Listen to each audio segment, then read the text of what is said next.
I'm here because we are sharing in the oldest living continuum on the planet, to tell a story about Fitzroy and to tell a story about the historical point of view and reference of historic events that took place and where people lived and how they lived.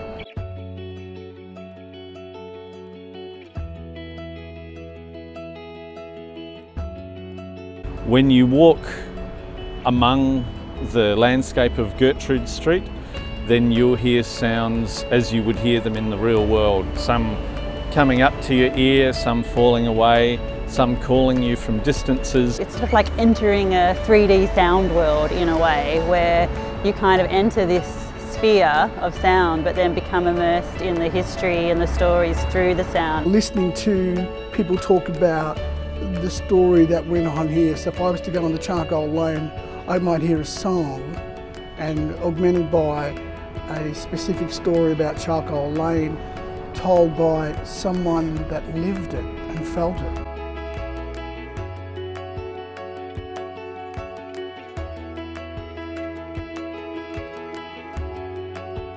The app is an application of augmented reality, which is where digital assets are placed in real physical space.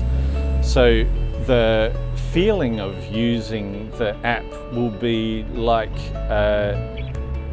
old landscape has come down to earth, and you're hearing the voices of old people, old stories. So there's a passing down of information, passing down of knowledge, passing down of this app, which we can keep adding to, and the stories will just keep going on and on and on as people get older.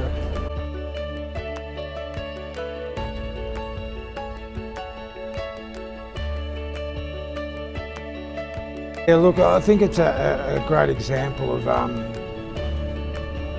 educating the wider community and the wider Aboriginal community on the Aboriginal history of Gertrude Street and Melbourne itself.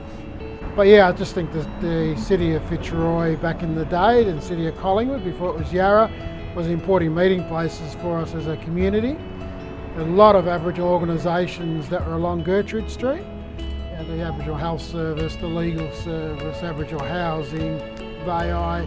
There was probably at least a dozen organisations, including the Nindibaya Workshop, which used to do artworks, and it'd even be a place where the parkies, the street community, could come in and grab a bit of soup and a bit of bread, have a yarn, and just somewhere where they'd check in, and we knew as a community they were okay for the day. The big vision is for the digital story to be enhanced by stories that depict the Black Power movement, the historical events of setting up health services, and all of the Aboriginal organisations that emanated and started from here, from the parkies to the Aboriginal Health Service to Career Information Centre, Mason now, and to those historical places.